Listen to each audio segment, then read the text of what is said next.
What's a product sold on just placebo effect? When I worked train tech support, we would constantly get pushback from customers when we requested them to power cycle their phone, which would solve their problem 9 times out of 10. So I told them to have the customer read certain numbers off the back of the battery while it was still removable, that we didn't require. After that, we told them we had refreshed a few systems, and they replaced their battery, and everything was fine. When batteries couldn't be removed, we'd warn them that if the phone was turned on while the update was being performed, it could damage their SIM card. As a result, they'd make sure to turn off their phones. I wouldn't do anything.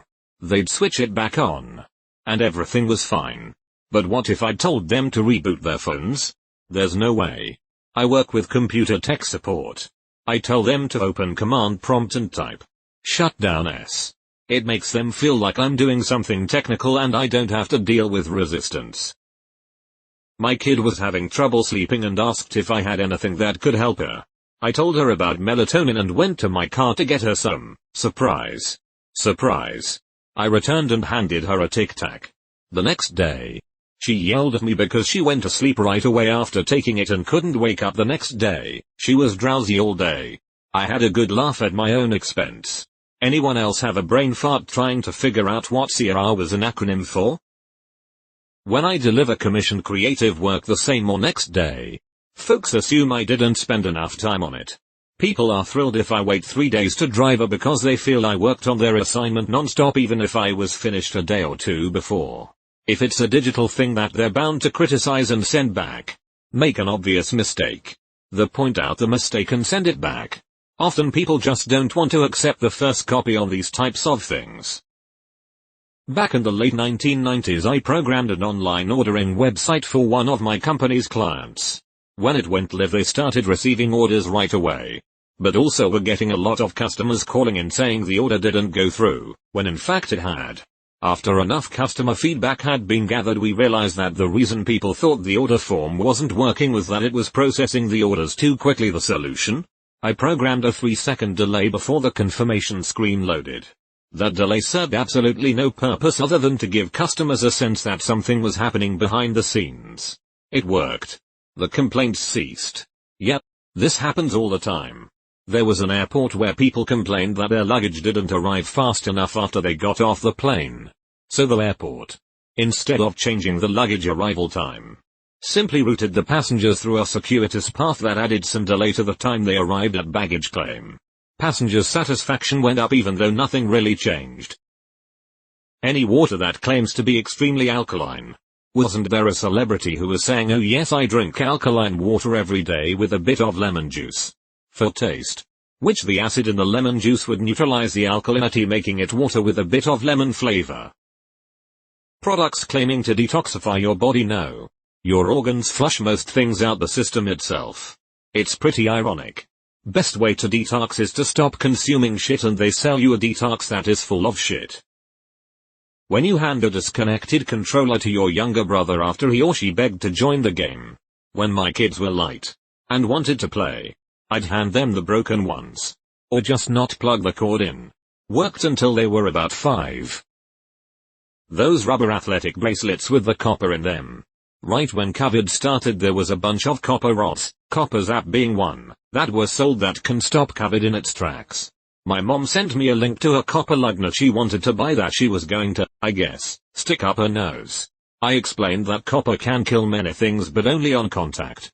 So for 100% effectiveness, she'd have to line the mucous membrane of her nose and sinuses with a thin sheet of pure copper to get any of the benefits that the Copper Zap was promising. In reality, she ended up not getting the lugnet. My wife does essential oils. I think it smells nice but doesn't actually do anything.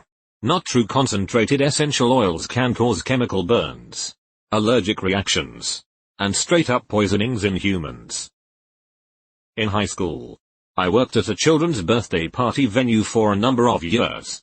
Many children would weep because they had fallen over, bumped their arm, and so on. Nothing ever goes wrong. Are you able to shake your foot around? I'd ask. Do you think it's getting better? How about jumping in a circle? Says the narrator. All right. We'll blow on your hand to make it feel better. They say. before asking whether they're ready to play again. It works perfectly. Bandages for minor abrasions are also available. They believe they have recovered and go back to being joyful little kids. When my nephew trips and makes a bit of a scene crying, his dad says, "Come over here and I'll pick you up." Kid gets up, goes to dad and stops crying. Head-on apply directly to forehead. I disagree. I use that for headache, and the burning skin on my forehead always made me forget about my headache. Homeopathy. Crystals. People really believe a pretty rock can change their entire lives nowadays. I worked very briefly for a crystal shop. The owner was explaining that his magnets on a string could cure disease. Because magnetism is in everything and it's what keeps the Earth orbiting the sun. I'll repeat. I worked very briefly there. My friend is a music engineer. His recording studio setup had a standalone panel with a switch that just said funk. Whenever a picky recording artist was never content with a mix, he would flip the funk switch and have them listen again. The switch did nothing. But the artists always agreed that it sounded way better. I do this sometimes, lol. I'll toggle a plugin on and off a few times or make an adjustment or two just to put it back where I had it. Works nearly every time. Any paracetamol products that are solely aimed for period pains, and are advertised as being a cure for them. It's just normal paracetamol in pink packaging. Wait, are you talking about stuff like Midol? I know it's basically just like a Tylenol, but doesn't it also have a few other things to help with periods like caffeine? I always thought it was like buying a 2-1 shampoo. Sure, it's just normal stuff in there, but it's convenient to be all in one pill. Airborne, made by a teacher, unless he was teaching medicine. I'm not interested. Yep. https://en. Wikipedia. Org Wiki Airborne, dietary supplement, testing, research, and controversy. Cellulite creams, brushes, potions. There is nothing that can be done to eradicate cellulite in women because it's how our collagen is structured to keep fat in place. Men have a crisscross structure, whereas in women it's vertical with more gaps. Yes, you can build muscle and lose fat to shrink the fat cell sizes so it's less noticeable, sometimes almost invisible. But no amount of creams or brushes or any BS will change how your fat is distributed. There was a study done in the 60s or 70s to look at why female equestrian riders didn't have cellulite. Apparently it was a well-known phenomenon. They found that during the winter, the riders were sitting on cold saddles. The exposure to the cold and frequent rides was enough to kill some of the fat cells in the cellulite area, thus causing them to lose their cellulite. This study, along with an interesting popsicle study, was the scientific basis for the fat freezing device called cool sculpting. TLDR, the only way to get rid of cellulite is to get rid of fat. Sleep sprays. But they work in the movies. Those earwax candles come to mind. Thouser Wars and Placebo. Placebo at least can't hurt you.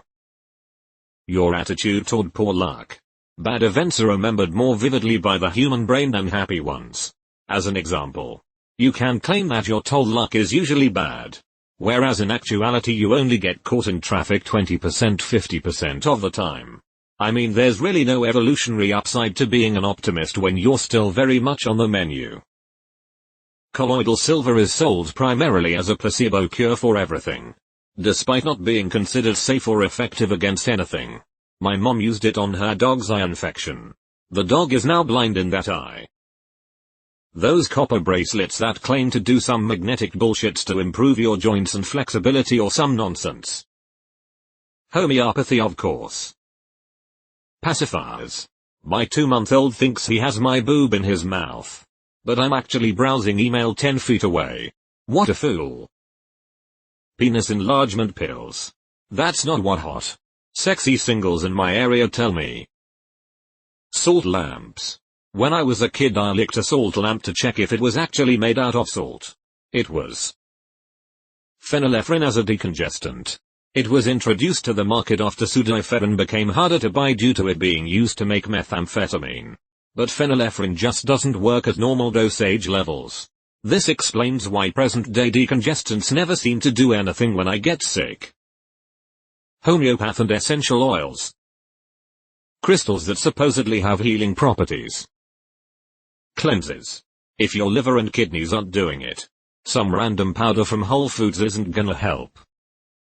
My husband works at Starbucks and tells about a time someone brought their drink back saying it didn't taste right and they asked if it could be remade.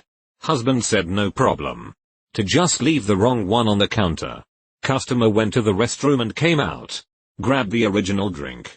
Took a sip. And said, much better thank you. I was once drinking a soda and didn't even realize it was diet until I read it properly. Then it tasted bad. This rock guarantee good night's sleep. Source unknown. 27001 BCE. It will if you hit them with it. Reddit gold. Edit. Thank you for the gold. Bet you're expecting Reddit gold now, huh? My daughter wouldn't clean her room. So I bought black sesame seeds and put some around the edge of her walls and told her it was rat droppings. Her room stays immaculate now. This may have worked for this person, but anyone thinking about trying this needs to know. Chances are your kid will never want to sleep in that room ever again. Kissing boo-boos when kids are young. I used to work in a crystal healing shop. It's a long story how I got there. I'm not into it at all, and I was shocked at how gullible people were in buying crystals to heal them. For aesthetics I don't mind. They are rather pretty. But being asked to prescribe a crystal remedy was a huge stretch. The owner was also batshit crazy and made up a fake story that I was bringing negative energy to her after she spent the entire day every single week complaining about her hairdresser. 1. Anything on Goop. 2. Essential oils. What do you mean shoving a jade egg in my vagina won't do anything? Head on. Apply directly to the forehead. Head on. Apply directly to the forehead. Mood rings. I never had a mood ring, so I DK how I feel about this. Sugar pills. Haha. They don't contain any actual sugar. Just medicine. I'm addicted to placebos. I'd try to quit, but I don't think it would do anything. Everything labeled as homeopathic. Oversized rectal thermometers. Wait, you say the small ones work too? I have a web shop and we deliver next day. We used to advertise this, but then changed our site to say 2-3 day delivery. This dramatically increased our positive reviews. Shipping was so fast and virtually ended negative my package was late reviews, all the while having no change in sales. Sport air filters. Pod or mushroom. The effects of replacing the engine air filter or modifying the intake largely depends on the vehicle and how its engine management reacts to the changes. Usually just ripping the stock air box out and replacing it with a cheap air filter won't do any difference. This as the stock air boxes are made to work with the stock power levels. A factory intake will most likely not be restrictive at stock power levels, as the stock setup has to work in pretty much every condition imaginable. So unless you are running a tune which requires a less restrictive intake, an aftermarket sport air filter won't do much if anything. Also don't cheap out on air filters. Those little electric stimulator miracle exercise ab machines. They give you washboard abs. I've actually had those used for physical therapy. I was having shoulder issues. And they used it to, I guess, strengthen some of the muscles and tendons in my shoulder. But it's definitely not gonna do anything for abs. This wristbands with a chip that helps you with balance, focus, energy, etc. They even did that demo where you stick your hand out without a band and then with a band. The P. You old kickin' when you had the band on and the sales guy couldn't push your arm down. Removed. Most cleansing bullshit. The stuff you drink before a colonoscopy sure does work, though. Those amber bead necklaces people put on their kids and claim it helps with teething. Because the amber gets magically absorbed into their skin. Just a strangulation risk more than anything. Himalayan rock salt lamps. Nice ambient light. Nice aesthetics. Fill a room with negative ions? The fuck outta here. Anything Gwyneth Paltrow sells. Anything homeopathic. It's all bullshit. In fact, in one study, a homeopathic medicine was shown to be worse than placebo. I used to work in one of those natural health shops. I had to read a huge ass book about all the different diseases and remedies. There was always a disclaimer underneath that it all had not been scientifically proven to help. The only things that are not placebos are vitamins, minerals, and gym shit. The rest of the store, well, sort of adjacent to what you were asking. But the Alka-Seltzer antacid brand once boosted their sales with just a new slogan. See, everyone would just chuck one tablet in a glass of water. Drink it. And that was that. Then some incredible marketing genius wrote the jingle. Plop. Plop. Fizz. Fizz. Oh. What a relief it is, sales almost doubled. Because so many people who heard the jingle now assumed they were supposed to take 2 tablets. Even though the product worked fine on just one. Marketing. Man. It's sneaky as hell.